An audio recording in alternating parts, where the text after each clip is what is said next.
Selamat malam saudara, Anda menyaksikan Breaking News Kompas TV bersama saya Cynthia Rompas. Saudara, perang di Iran masih berlangsung setelah Amerika Serikat dan Israel menyerang Iran. Iran pun kembali menyerang negara tetangga yang bersekutu dengan AS. Drone Iran menyasar Hotel Al-Rashid di Baghdad, Irak yang berdekatan dengan kedubes AS. Hotel dihuni pekerja internasional yang membahas misi diplomatik asing. Otoritas Irak menyebut serangan mengenai lantai atas hotel. Serangan merusak bangunan tetapi tidak menimbulkan korban jiwa.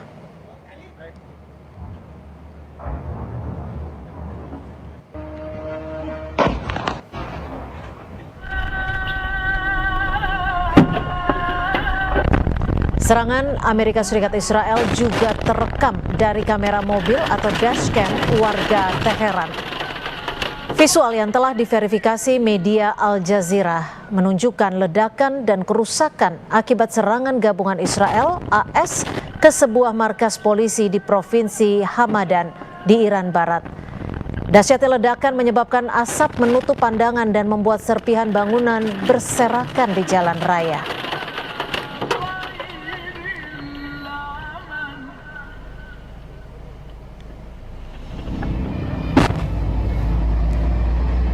Asap tebal membumbung tinggi dari Pusat Penelitian Antariksa Iran pasca serangan rudal Israel ke Teheran. Militer Israel menyebut kompleks tersebut digunakan untuk mengembangkan teknologi luar angkasa militer yang berpotensi mengancam satelit Israel dan aset luar angkasa negara lain. Iran belum memberikan informasi apapun tentang kerugian akibat serangan itu. Iran menyebut serangan Amerika Serikat dan Israel telah merusak sekitar 43.000 unit perumahan dan gedung komersial lainnya.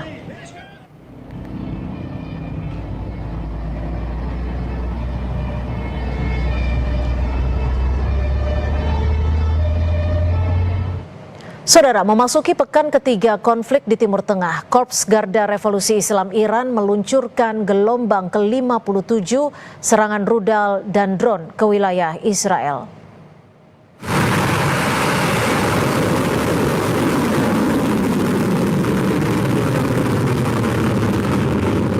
Serangan ini, saudara, menyasar infrastruktur komunikasi strategis, sistem komando dan kendali rudal, serta jaringan pertahanan udara di dalam wilayah Israel.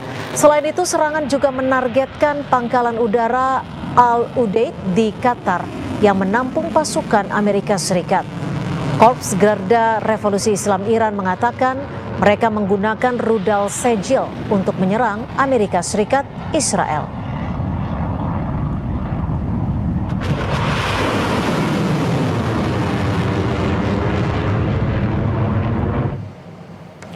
Amerika Serikat merilis video yang menunjukkan serangan terhadap sejumlah target militer Iran.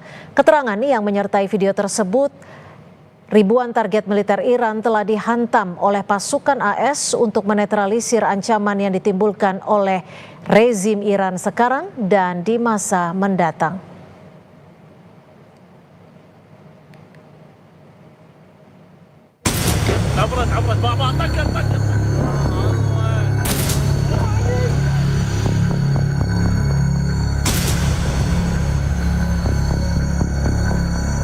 Hingga pekan ketiga perang di Timur Tengah berkecamuk, Iran masih memberikan perlawanan menyerang Israel dan fasilitas vital Amerika Serikat di Timur Tengah. Selasa dini hari, serangan Iran menyasar kedutaan besar AS di Baghdad, Irak. Kompleks diplomatik tersebut dihantam oleh gelombang rudal, drone dan roket. Tidak hanya Amerika Serikat yang tampaknya mulai kewalahan atas perang di Timur Tengah. Sekutu AS, Israel kini juga tengah fokus menghadapi serangan Hizbullah dari Lebanon. Hizbullah menembakkan rudal berpemandu yang diarahkan ke tentara Israel di Jabal Al-Balad di selatan Lebanon. Amerika Serikat dan Israel kini terpecah harus mengatasi serangan-serangan yang menyasar fasilitas penting masing-masing negara. Selain itu, penutupan Selat Hormuz di tengah perang juga masih terjadi. Amerika Serikat kini meminta bantuan sekutunya untuk terlibat atas perang yang terjadi di Timur Tengah. To get involved with us and get involved quickly and with great enthusiasm. Uh, I have that from a number of them, and I'd like to land. We strongly encourage the other nations to get involved with us and get involved quickly and with great enthusiasm. I have that from a number of them, and I'd like to say their names, but frankly, I don't know if they would want me to or not, because maybe they don't want to be targeted. But I say, wouldn't matter if you're targeted or not, because this is a paper tiger that we're dealing with now. It wasn't a paper tiger 2 weeks ago, it's a paper tiger now. Dosen Hubungan Internasional BINUS University Tia Mariatul menilai Amerika Serikat salah strategi sejak awal. Menurut Tia, Amerika Serikat kini dihadapkan pada situasi yang dilematis. Saya melihatnya betul-betul Amerika itu dari awal pun sudah salah strategi ya. Dari ketika Israel mengizinkan Israel untuk menyerang Iran, itu saja sudah salah begitu strateginya. Jadi kesini pun ketika mau mengakhiri perang pun Trump kebingungan sendiri, kemudian mengajak sekutunya berharap bisa join. Tidak ada yang mau, dan sekarang Iran memainkan strategi berikutnya dengan menutup Selat Hormuz pun. Trump mengajak yang lain supaya mengirimkan kapal untuk security atau atas nama keamanan ke Hormuz pun. Tidak ada yang mau juga, sampai harus call Cina pun, itu saya pikir Cina juga tidak akan mau begitu ya. Jadi sekarang posisinya Amerika betul-betul dilematis. Pengamat terorisme dan intelijen Ridwan Habib menilai tak ada lagi strategi yang bisa dilakukan Amerika Serikat untuk melawan Iran. Bahkan National Counter Terrorism Amerika Serikat Joe Kent mengundurkan diri karena merasa AS akan kalah. Ya, saat ini Amerika tampaknya makin kebingungan ya, karena baru saja kita mendapatkan informasi Joseph Kent atau National Counter Terrorism Center Director atau Direktur Kontra Terorismenya Amerika mengundurkan diri, mengundurkan diri dan mengirimkan surat terbuka kepada Presiden Trump bahwa dia merasa Amerika akan kalah dalam perang melawan Iran. Artinya apa, Mas Ridwan? Ini menunjukkan bahwa di internal mereka sendiri, ini Direktur Kontra Terorisme, kalau di Indonesia mungkin setara BNPT lah ya, setara kepala BNPT-nya begitu. Dia sudah merasa bahwa Amerika akan kalah dalam perang ini. Artinya ini analisa yang langsung dari pihak yang sudah berperang dengan Iran. Selain melancarkan serangan lewat udara, kini Iran masih aktif menutup Selat Hormuz yang menjadi urat nadi jalur perdagangan minyak dunia. Penutupan Selat Hormuz ini berdampak pada perekonomian global. Tim Liputan Kompas TV. Saudara, kita akan membahas perkembangan perang AS Israel dan Iran bersama sejumlah narasumber. Sudah bergabung melalui sambungan Zoom pengamat militer Timur Tengah, Mahfuz Siddiq, peneliti senior Indo-Pacific Strategic Intelligence, Fauzia Cempaka Timur, dan juga jurnalis Kompas TV yang mengamati bidang militer dan pertahanan, Julius Suman. Selamat pagi ya, kalau gitu ya, Pak Mahfuz, Mbak Fauzia, dan juga Mas Julius. Terima kasih sudah menyediakan waktunya bersama kami di Breaking News Kompas TV. Selamat pagi, Mbak. Iya, saya langsung ke Pak Mahfuz. Pak Mahfuz, ini kan kalau bisa dikatakan Iran serang negara-negara tetangganya yang bekerja sama dengan Amerika Serikat. Seperti Irak yang kita ketahui bersama. Sebelumnya juga ada Uni Emirat Arab. Perang di Timur Tengah ini meluas. Bagaimana Anda melihat situasi saat ini, Pak Mahfuz? Ya, meluasnya spektrum dari perang di Timur Tengah ini, di Teluk Persia ini, menambah daftar tekanan terhadap Trump di dalam mengambil keputusan bagaimana kelanjutan dari perang ini, apakah akan segera diakhiri atau akan terus dilanjutkan. Yang saya maksud, satu dari 4 tekanan berat yang dihadapi Trump ini, yang pertama adalah penolakan terang-terangan dari sekutu Amerika yang menginginkan Trump menginginkan bahwa mereka mengirim kapal-kapal perang untuk membuka Selat Hormuz dan mengawal lalu lintas kapal-kapal di sana. Ya. Dan saya kira reaksi Trump itu sangat kecewa, ya, sampai mengatakan itu adalah keputusan yang paling bodoh ya yang dilakukan oleh aliansi dia di Eropa, termasuk oleh NATO. Yang kedua, tekanan yang dihadapi Trump adalah tekanan dari negara-negara GCC dan juga negara-negara lain yang merupakan importir minyak dan LNG dari Timur Tengah ini, dari Teluk ini. Dan saya kira ini yang paling memberatkan Trump karena perusahaan-perusahaan minyak besar misalnya ini juga secara langsung sudah berbicara dengan Trump ya untuk bagaimana blokade atau penutupan Selat Hormuz ini bisa segera diselesaikan. Nah, yang ketiga kalau kita lihat adalah tekanan politik domestik. Tadi sudah disampaikan bagaimana peristiwa yang terakhir misalnya Direktur Pusat Kontraterorisme Amerika mengundurkan diri dengan satu alasan yang secara terbuka disampaikan bahwa Iran bukan merupakan ancaman nyata bagi Amerika. Ya, jadi saya kira atas alasan ini tekanan terhadap Trump secara domestik ini makin menguat, dan yang keempat tadi ya serangan Iran terhadap negara-negara kawasan ini makin makin meluas, dan bahkan Iran mengancam untuk menyerang pusat-pusat perusahaan teknologi besar yang ada di negara-negara Teluk yang diduga punya kaitan erat dengan Amerika dan Israel. Jadi saya kira situasi sekarang Trump ini dalam tekanan yang sangat hebat. Oleh karena itu tidak heran kalau misalnya kemarin Trump secara terbuka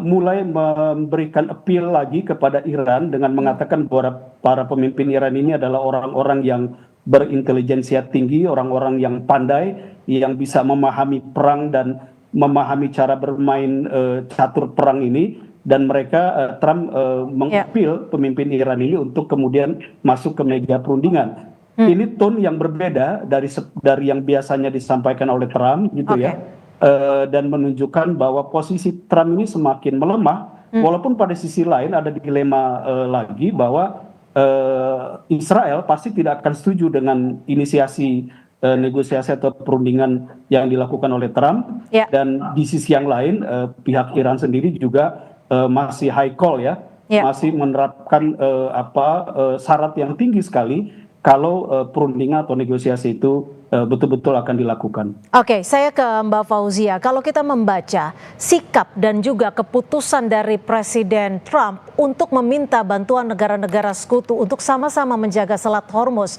apakah ini bisa diartikan bahwa Amerika Serikat bisa dikatakan sudah tidak sanggup lagi dengan segala persenjataan dan militernya untuk melawan Iran? Mbak Fauzia.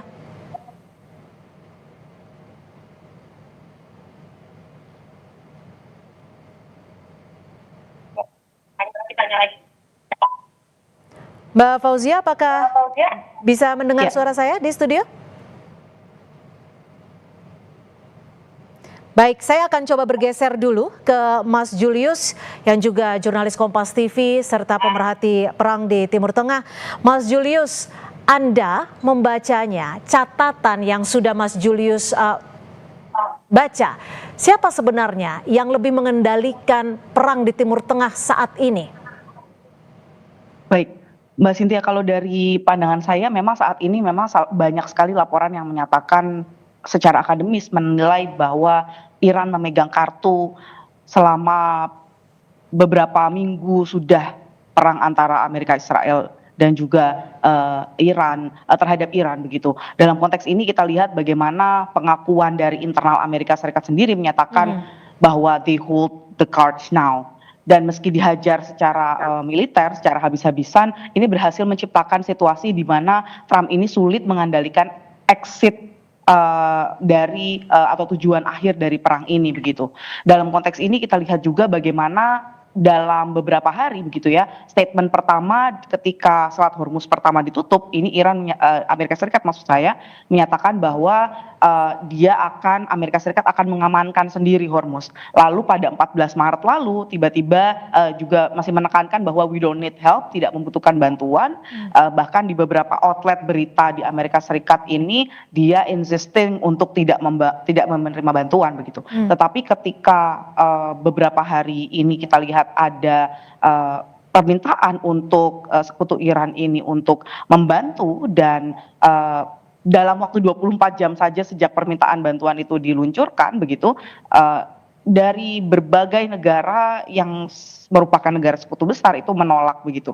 Nah, ini sebenarnya adalah momen yang juga cukup historis dalam konteks aliansi Amerika Serikat bersama dengan NATO dan negara aliansinya selama 75 tahun, Ya. bahwa ini adalah penolakan terbesar bagi Amerika Serikat begitu. Nah, dalam konteks ini kalau kita lihat apakah Iran ini terlalu kuat, sebenarnya ada 3 asumsi yang memang menunjukkan kesalahan kalkulasi strategis Amerika Serikat, yaitu quick wins yang saat ini belum dapat dilakukan begitu ya, quick wins yang ingin dicapai oleh Trump dan belum bisa dicapai hingga saat ini. Dan yang kedua adalah bahwa akan segera kehabisan kapasitas yang militer yang dimiliki oleh Iran. Nah, sampai saat ini masih kenyataannya selama 17 hari lebih dari 2 pekan begitu masuk pekan ketiga ini Iran masih dapat memiliki serangan dan juga pembalasan yang kredibel begitu Ya. secara militer. Oke, Dan termasuk juga kita lihat ya. termasuk juga bisa dikatakan mengendalikan Selat Hormuz yang memang menjadi situasi terpenting tidak hanya untuk di Timur Tengah tapi juga di internasional seperti itu. Saya ke Mas Julius. Mas Julius, catatan Anda, saat ini siapa sebenarnya yang lebih mengendalikan situasi? Karena kalau kita lihat klaim dari Presiden Trump adalah Iran melemah. Tapi di sisi lain, saat ini Iran bisa dikatakan menguasai Selat Hormuz. Terima kasih Cynthia. Belum bisa dikatakan siapa mengendalikan siapa, tapi yang pasti bahwa kartu blokade Hormuz itu sebetulnya masih bisa dimainkan Iran untuk menekan Amerika Serikat saat ini. Nah, saya melihatnya begini, ini masih ada aksi-reaksi, saling berbalas dalam beberapa hari terakhir terkait blokade Hormuz. Misalnya dengan ancaman Presiden Trump yang terbaru ya, setelah gagal mendapatkan sekutu untuk koalisi kapal perang membuka blokade Hormuz, Trump sempat misalnya yang terakhir itu mengancam akan kirim B-52, pembom B-52. Jadi kalau kemarin menghancurkan fasilitas militer yang menaungi Kirk Island, nah kalau sekarang dia mengancamnya gini, mengancam akan membom fasilitas minyaknya gitu. Jadi dia memberi ancaman lebih gitu. Karena bisa jadi dia sendiri tidak menemukan solusi atas sejauh ini ya. Blokade Hormuz gitu. Jadi Iran bisa dalam tanda kutip masih bisa mendikte. Tapi saya melihatnya ini rangkaian dari aksi balas berbalas, manuver dilawan dengan manuver. Terus kemudian dia juga itu baru sebatas ancaman yang B-52, tapi kapabilitas bisa sangat mungkin dalam hitungan taktis militer sih sebetulnya mudah untuk menghancurkan itu. Tapi konsekuensi politik ekonominya akan jauh lebih besar, risikonya akan jauh lebih besar misalnya kalau Kirk Island sampai dihancurkan gitu ya, hilang minyak. Tapi kalau Mas Julius, minyaknya. Nah, kalau Anda dia punya kartu lain lagi yang sekarang sedang on the way dari Okinawa itu adalah satu satuan khusus marinir ya, UCMC itu ada kapal induk heli amfibi sebetulnya, LH-47 USS Tripoli itu. Kalau lihat dari apa itu yang kekuatan yang dibawa oleh armada ini, sebenarnya dia komplit nih. Dari 2.500 orang itu kira-kira ada 1.000 paruhnya, 1.200-an mungkin pasukan infanterinya US Navy ya, marinir gitu ya. Nah, berikutnya dia juga punya satuan angkatan udara, heli, Osprey, terus kemudian F-35, pesawat tempur gitu. Jadi intinya ini juga dimainkan sebagai kedekatan. Juga ada ini ya, ada HIMARS, ATAK, MS. Ini alutsista artileri dan balistik jarak pendek gitu. Jadi secara kemampuan itu cukup menggetarkan. Kalau hitung-hitungan buat merebut Kirk Island aja bisa jadi mudah gitu dalam tanda kutip ya. Kalau melawan, apalagi kan fasilitas militer Iran yang menaungi Kirk Island kan sudah dilumpuhkan gitu. Nah, masalahnya apa berikutnya kalau skenario itu dijalankan. Nah, ini menjadi kartu truf Trump ya, tapi risikonya besar. Kalau sampai Kar Island dihancurkan, Ya, risikonya akan menarik Cina ke dalam, bisa Oke. mengeskalasi keadaan. Karena kan Cina bergantung dengan pasokan minyak, terutama Oke. dari Kar Island yang ya. kira-kira 80-90% pasokan minyak Iran mengalir lewat sini. Baik. Saya ke Saya pikir Pak. kalau dengan koalisinya yang sekutu Eropanya gitu, Oke. pada umum kan mereka menolak gitu ya. Mungkin Oke. cuma Inggris yang kasih sinyal yang agak lebih welcome, tapi kayaknya juga negara-negara NATO ini secara umum tidak mau terlibat dalam Ya. it's not my war gitu kan. Jadi Saya ke Pak Mahfuz. mereka kalkulasinya begini saja. Baik. Saya ke Pak Di masa Mahfuz. Damai. Ini Ya, kan nanti kami relatif lanjut. ya. Hampir 20 tahun terakhir ini, 20 tahun ini nggak ada perang. Jadi negara-negara baik itu Amerika Serikat, negara NATO Ya. maupun negara Teluk, itu tidak pernah menyangka akan ada perang yang sedemikian membuat kestabilan regional itu goyang. Nah, makanya kita bisa paham seperti kata Mbak Cempaka tadi, mereka kekurangan pasokan industrinya tidak disiapkan untuk industri perang gitu, industri pertahanannya, sehingga ada laporan misalnya Amerika Serikat kehabisan radar utamanya, gitu, sehingga tidak kejar-kejaran karena itu sudah dihabisi oleh Iran, produksinya nggak bisa, aritmatikanya nggak nyambung nih antara produksi sama kebutuhan gitu. Dan Oke. kebutuhannya sudah dihancurkan banyak oleh Iran kan. Terus Oke. kemudian kayak tanker udara kemarin KC-135 begitu dilaporkan ada 1 sampai 2 yang hancur, bahkan ada klaim Iran sampai 7 gitu. Itu tidak bisa otomatis dia ganti besok. Minggu Oke. depannya ada lagi alutsistanya gitu. Ya, baik. Saya ke Mereka Pak menarik Mahfuz. dari Mas Julius. teater Pasifik, misalnya kayak Rudal Patriot dan THAAD, untuk ditarik ke Timur Tengah untuk menggantikan yang sudah dihancurkan oleh Iran. Nah, masalahnya akan menimbulkan kekosongan strategis alutsista tersebut di Pasifik misalnya, ya teater yang lain. Oke. Ini sama saja. Negara-negara sekutu seperti Prancis juga dilaporkan untuk mengusir beberapa serangan drone di pangkalan mereka di Timur Tengah. Salah satu yang di Timur Tengah juga kehabisan. Oke, baik. Kehabisan. Saya ke Pak Mahfuz. Pak Mahfuz, kalau Anda melihatnya saat ini dalam konflik di Timur Tengah, apakah ini sudah menuju ke eskalasi penuh atau sebenarnya situasi saat ini merupakan puncak konflik peperangan Israel, Amerika Serikat melawan Iran? Pak Mahfuz.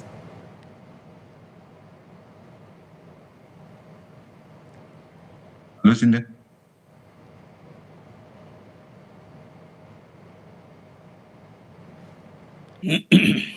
Ya, silakan Pak Mahfuz.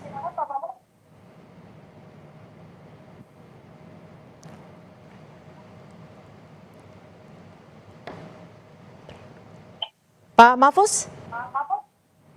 Ya, Ya, kalau Anda melihatnya perang di Timur Tengah saat ini sudah dekat menuju eskalasi penuh atau sebenarnya situasi saat ini sudah merupakan puncak konflik dan sudah mulai menurun tone-nya.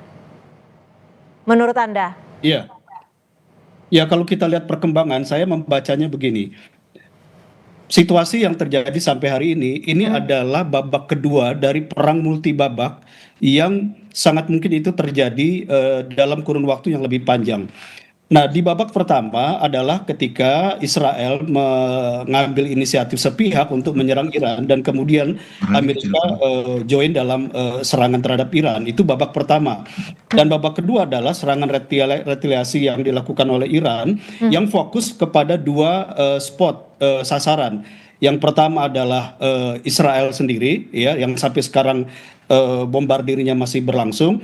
Yang kedua adalah basis-basis militer Amerika, ya, yang khususnya ada di negara-negara Teluk.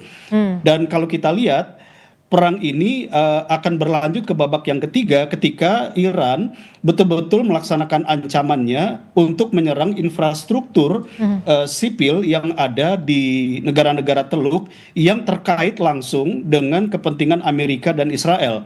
Dan sudah dinyatakan oleh para pimpinan militer di Iran, mereka akan mentargetkan perusahaan-perusahaan teknologi besar yang ada di GCC dan juga yang ada di Israel. Kalau ini betul-betul berjalan, maka ini masuk ke babak yang ketiga. Nah, pertanyaannya adalah kira-kira durability postur pertahanan Iran ini akan seperti apa? Apakah mampu menjalankan perang multi babak dan itu berarti berlangsung lebih lama? Misalnya begini, kalau kita lihat dalam perang asimetrik ini, senjata andalan Iran adalah drone dan rudal balistik. Betul. Kalau kita lihat data dari lembaga-lembaga yang memberikan penilaian terhadap postur pertahanan negara-negara, Iran diyakini memiliki sekitar 5.000 rudal balistik, baik jarak pendek maupun jarak menengah, ya.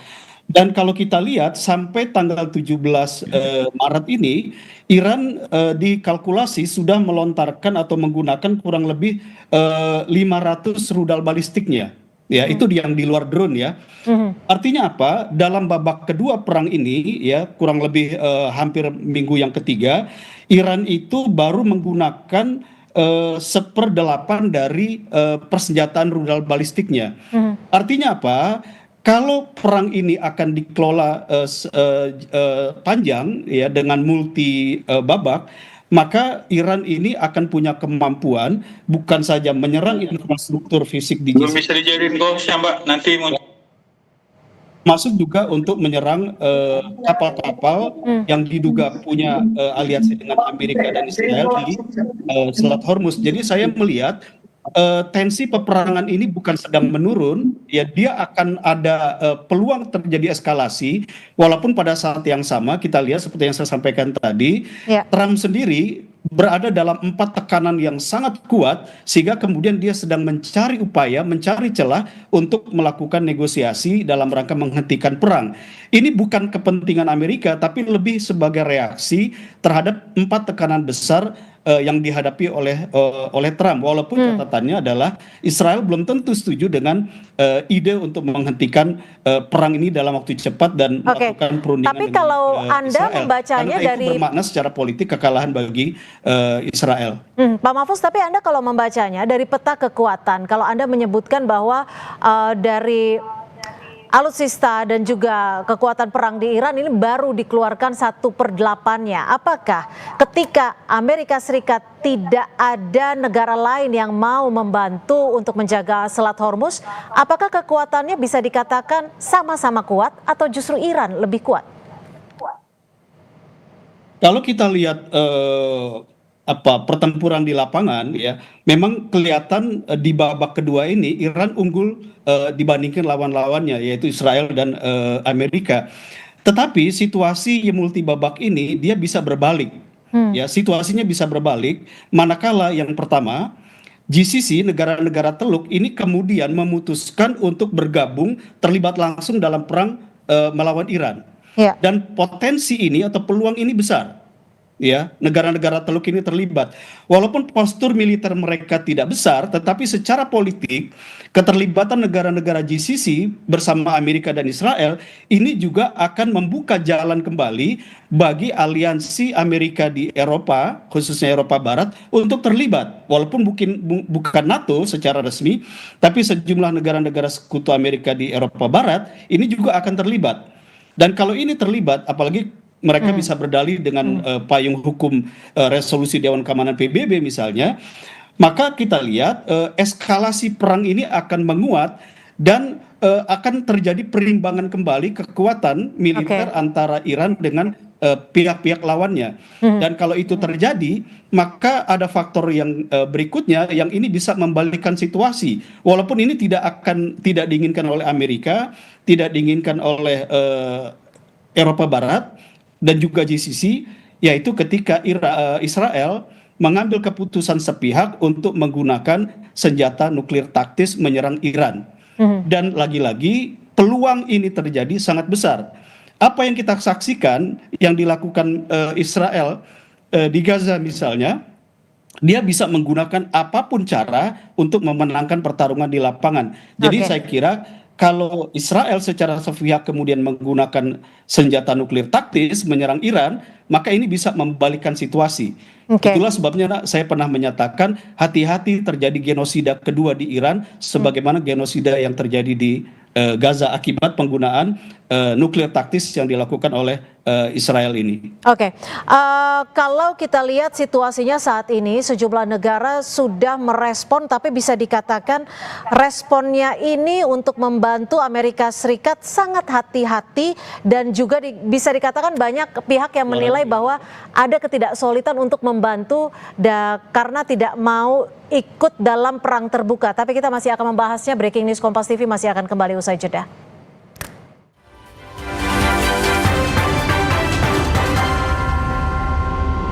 Ketahui lebih pasti datangnya 1 Syawal, penanda berakhirnya.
Kita masih akan melanjutkan dialog di Breaking News Kompas TV pagi hari ini. Saya kembali ke Mbak Fauzia. Mbak Fauzia, kalau Anda melihatnya, saat ini kan sudah ada respon-respon dari sejumlah negara yang memang diajak Trump untuk bersama-sama menaruh begitu kapal perangnya di Selat Hormuz. Tapi responnya bisa dikatakan sangat berhitung. Banyak negara yang juga tidak mau mengambil keputusan cepat untuk membantu Amerika Serikat karena tidak mau terlibat dalam perang terbuka. Bagaimana Anda melihat ini? Apakah posisi Amerika Serikat sekarang bisa dikatakan mulai melemah? Namun di sisi lain, Iran justru bisa dikatakan lebih percaya diri. Kalau dari saya melihatnya bahwa memang terjadi disfungsi internal terkait dengan kohesi dari koalisi Amerika Serikat sendiri ataupun aliansi Amerika Serikat sendiri. Setidaknya ada 4 alasan menurut saya kenapa Amerika Serikat banyak menerima penolakan dari negara-negara sekutunya. Yang pertama adalah bahwa tidak ada konsultasi sebelum perang begitu terhadap NATO maupun negara-negara sekutunya, dan ini disampaikan secara eksplisit oleh Kanselir Merz dari Jerman untuk menyampaikan bahwa ada menolak bahwa awal menolak bantuan di awal dan sekarang malah memasuki pekan ketiga ini meminta bantuan begitu. Nah, yang kedua adalah bahwa memang kita tahu bahwa trajektori sebelum Amerika Serikat dan Israel ini menyerang Iran itu ada friksi antara Amerika Serikat dengan sekutunya begitu dari berbagai isu-isu misalnya terkait Greenland, terkait dengan berbagai isu atau bahkan konteksnya Kanada dan konteks-konteks bahwa sekutunya ini diminta untuk meningkatkan anggaran pertahanannya masing-masing begitu.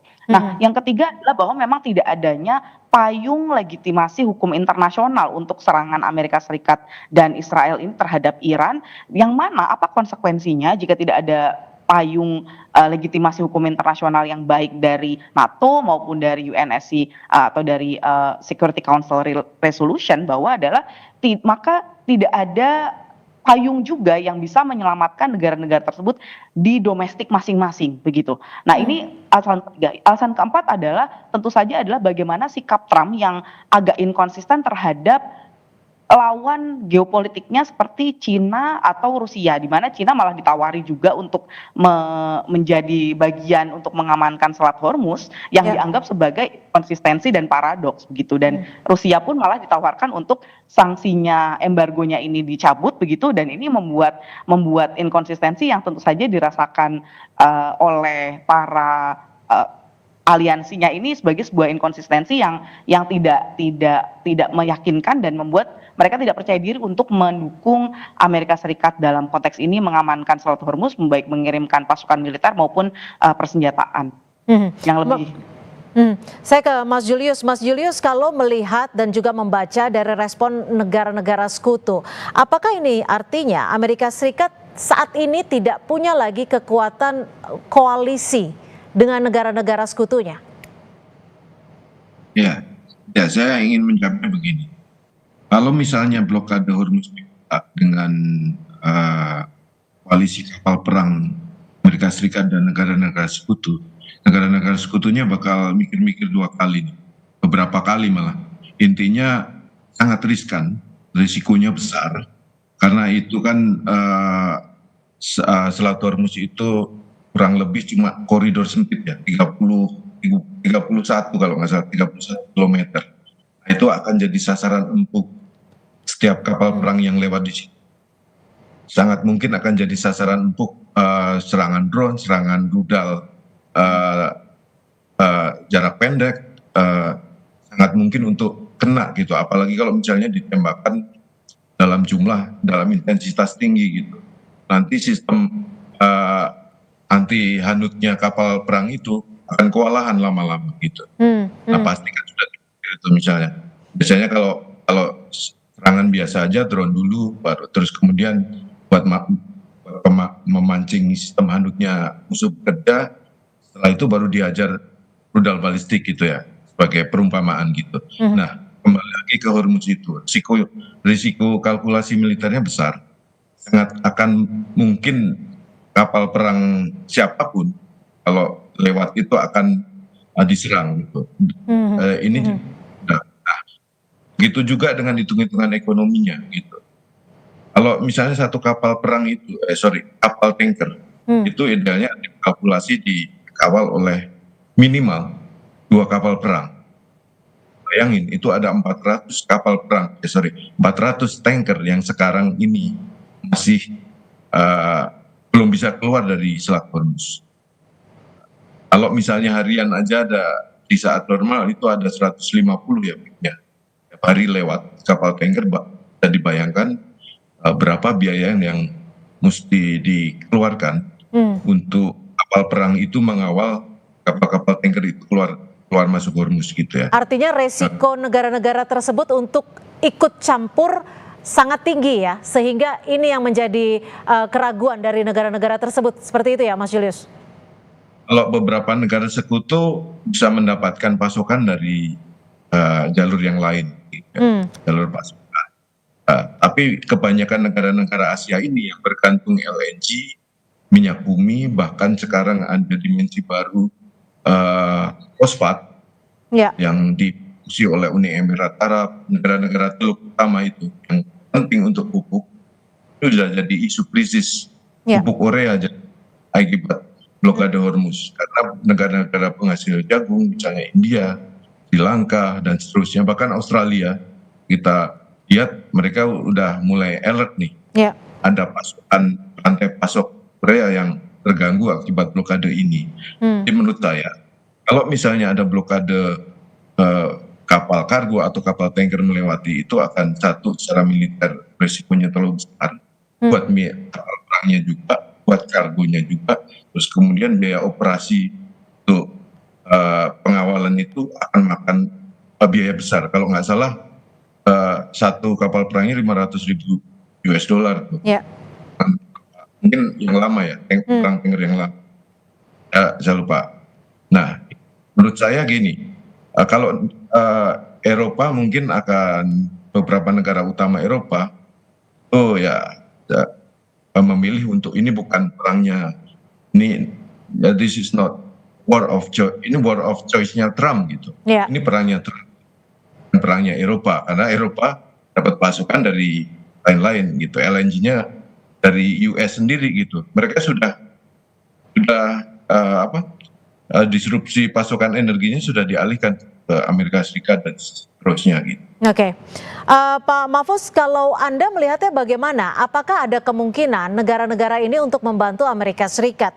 Dan apakah jika sekutu AS di Teluk ini akan berpaling? Karena ada kekhawatiran mungkin bagi mereka ketika melawan Iran akan ikut merugikan negara mereka. Jadi tetap berhitung. Ya, tadi saya menyampaikan bahwa ada situasi yang bisa berbalik jika terjadi beberapa hal. Salah satunya adalah ketika negara-negara GCC ini memutuskan ya untuk terlibat langsung dalam perang membantu Amerika, yang artinya juga membantu Israel menghadapi Iran. Tetapi keputusan ini bukan keputusan yang mudah. Kenapa? Karena Iran tahu persis instalasi-instalasi sipil yang sangat vital, dan itu akan sangat menentukan bagaimana nasib setiap negara-negara yang ada di GCC. Salah satu instalasi yang paling vital yang sampai hari ini masih aman dalam tanda petik adalah instalasi desalinasi air ya, yang itu merupakan hajat terbesar dari masyarakat di negara-negara Teluk. Once atau sekali misalnya Iran menyerang instalasi penyulingan air laut ini yang dibutuhkan seluruh masyarakat negara-negara ini, itu akan terjadi kerusuhan sosial yang luar biasa dahsyat, dan ini mengancam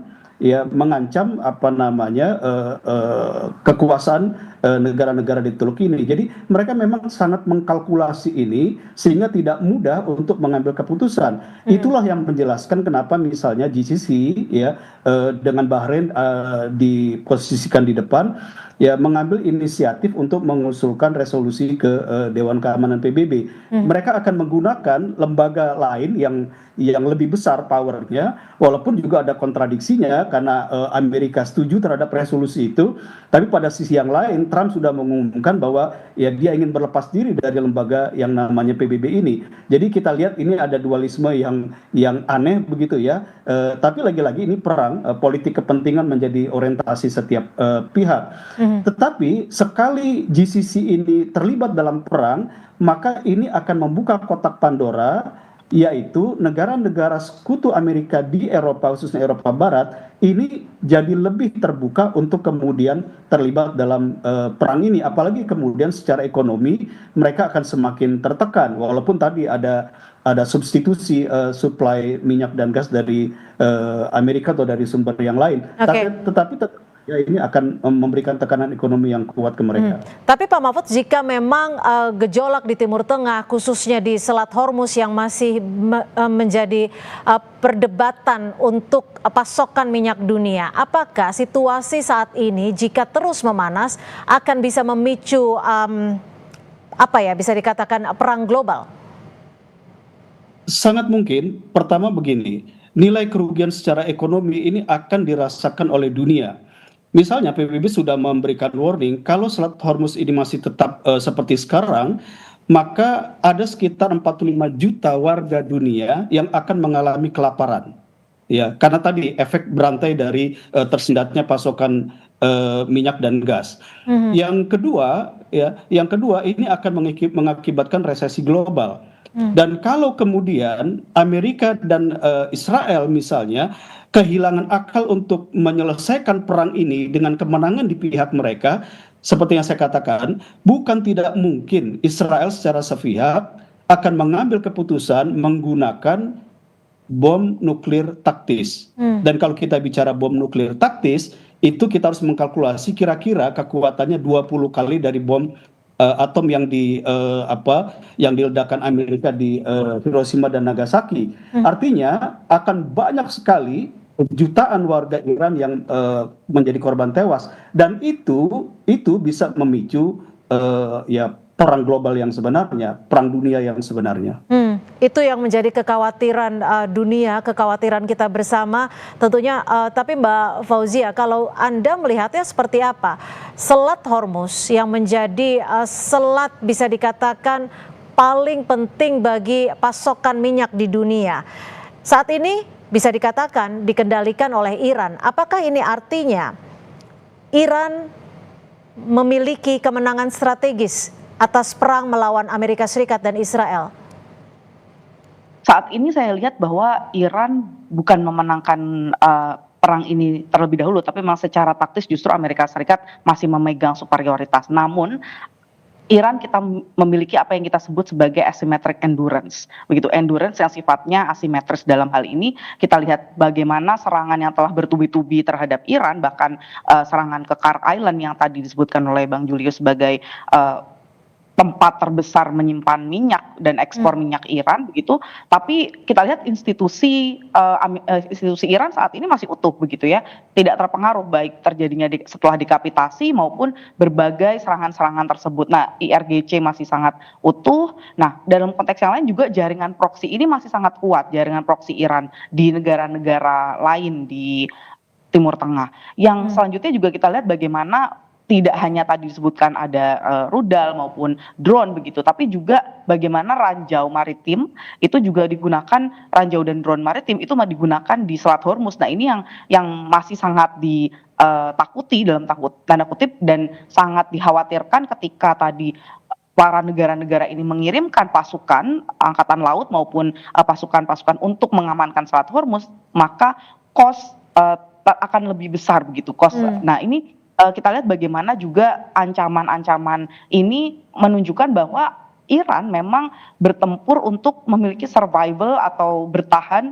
resilience, ketahanan yang sangat tinggi begitu, dan siap menerima resiko yang lebih besar dibandingkan beban resiko pada Amerika Serikat. Jadi ini yang kita sebut dalam konteks ini peran asimetrisnya memang dimenangkan oleh Iran, tetapi perang taktisnya saat ini masih dipegang oleh Amerika Serikat. Nah, yang akan menentukan adalah sejauh mana kedua negara, baik Iran maupun Israel dan Amerika Serikat ini bisa bertahan begitu. Bertahan dalam konteks ini, apakah bertahan berada dalam stalled operation, operasi yang terus begitu, operasi yang konstan gitu ya, dengan serangan yang masih efektif, atau efisiensi ini menurun begitu. Nah, dalam ketika efisiensi ini menurun, maka harus ada exit strategy yang dilakukan oleh atau dipilih oleh negara-negara yang terlibat ini. Kalau Iran sendiri menyatakan bahwa memang tidak akan mau melakukan ceasefire atau gencatan senjata begitu.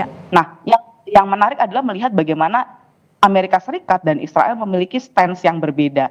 Amerika Serikat menginginkan beberapa kali menawarkan ceasefire pada Iran, tetapi Israel menyatakan bahwa ini adalah war of generation, jadi dia akan tetap bertahan. Oke, Mas Julius, kalau Anda melihatnya sebenarnya opsi-opsi yang tersedia bagi pihak-pihak yang berperang ini apa saja sih? Kalau Amerika Serikat sepertinya masih dilema ya, bagaimana menyelesaikan Hormuz dengan kartu Card Island itu, dengan misalnya menduduki Card Island pun itu berisiko, apalagi kalau menghancurkan fasilitas minyaknya, karena Cina bergantung sangat itu. Dari awal Card Island adalah salah satu fasilitas satu zona yang tidak diserang dari Iran, karena Amerika Serikat tahu nilai akan khawatir membangunkan Cina gitu, menarik Cina ke dalam medan perang ini gitu, karena Cina kan berkepentingan. Selama Cina tidak diganggu akses seperti saat ini, dia bisa tetap mengimpor tankernya, bisa leluasa. Cina tetap anteng dalam tanda kutip gitu ya. Dia juga cuma mengamat-amati dari luar Teluk Oman. Saya ingin melihat posisinya negara-negara Timur Tengah. Betul kata Pak Mahfud, mungkin bisa mungkin yang nanti akan kurang lebih mengubah keadaan mungkin adalah bagaimana negara-negara Teluk Arab yang pangkalan Amerika Serikatnya diserang oleh Iran, terus kemudian beberapa enklave sipilnya juga diserang, misalnya terutama untuk pusat syaraf ekonomi digital, terus kemudian wisata, airport gitu ya. Mereka ini kan kalau kita merujuk ke beberapa laporan media Barat, Reuters, New York Times kemarin kan menyebut bahwa pimpinan negara-negara Teluk, terutama MBS, Muhammad bin Salman kan intinya ada bocoran kalau dia terus menekan Trump untuk ayo serang terus gitu Iran, sampai titik militer Iran kapabilitasnya bisa dilemahkan gitu, dalam jangka panjang itu. Mereka urgent. Tapi yang menarik adalah kenapa mereka tidak ikut perang gitu. Trump berkali-kali mendorong negara-negara Teluk ini yang diserang oleh Iran untuk ikut berperang gitu. Negara-negara Teluk sampai hari ini tidak ada satupun yang mendeklarasikan perang terhadap Iran, walaupun pangkalan Amerika Serikat yang mereka naungi yang tersebar di negara-negara Teluk ini maupun banyak pusat bisnis. Kayak kemarin kantor Citibank salah satunya kan di OEA diserang juga. Betul. Kemudian yang terakhir ada kilang Fujairah, terus kemudian depot BBM di Dubai International Airport gitu ya. Yang terbaru kan ini kan bentuk eskalasi saling mengimbangi gitu. Nah, menurut saya mereka sebetulnya mungkin sudah geram, tapi menimbang resiko secara rasional, menimbang resikonya jika ikut berperang. Selain itu juga tadi yang saya sebut di awal, mereka ini agak gagap karena 30 tahun lebih kayak misalnya Uni Emirat Arab gitu, tidak pernah menghadapi situasi perang seperti ini gitu. Tidak pernah mereka membayangkan terjadi perang yang tiba-tiba meluluh lantakan semuanya gitu. Karena basis mereka adalah sekarang mengejar pertumbuhan. Mereka mencoba untuk beralih dari ekonomi minyak ke ekonomi gitu. Tapi ada tidak kemungkinan dari negara-negara sekutu AS ini untuk ikut membantu Amerika Serikat dalam perang di Timur Tengah melawan Iran? Ya, kalau dilihat dari sejarah kan di perang Teluk beberapa negara Arab Teluk ikut perang, ikut join koalisi. Terus kemudian jangan lupa tahun 88 sampai 88 saat Iran dan Irak pecah perang, dua negara ini kan disponsori negara-negara Teluk juga. Jadi ini ada nuansa, ada semacam kurang lebih arsitek geopolitiknya jadi agak-agak mirip gitu, walaupun konteksnya lain. Saat itu adalah Iran baru saja revolusi Islam Iran, terus kemudian negara-negara Teluk terutama yang monarki khawatir kalau terjadi ekspor revolusi Islam Iran gitu. Iya. Kalau terjadi kan bisa, kalau terjadi itu kan jadi ancaman buat mereka gitu. Oke. Monarki Tapi Arab. saat ini faktanya yang terjadi adalah ketika Amerika Serikat meminta bantuan sejumlah negara untuk mengirim kapal perangnya, belum ada satupun kapal perang dari negara lain yang kini berada di Selat Hormuz. Apakah ini artinya Amerika Serikat tidak lagi mendominasi kawasan dan juga tidak lagi mendominasi kekuatan terhadap negara-negara sekutunya? Kita akan bahas usai jeda, tetap di Breaking News Kompas TV.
Terima kasih Anda masih bersama kami di Breaking News Kompas TV. Saya langsung ke Pak Mahfud Siddiq.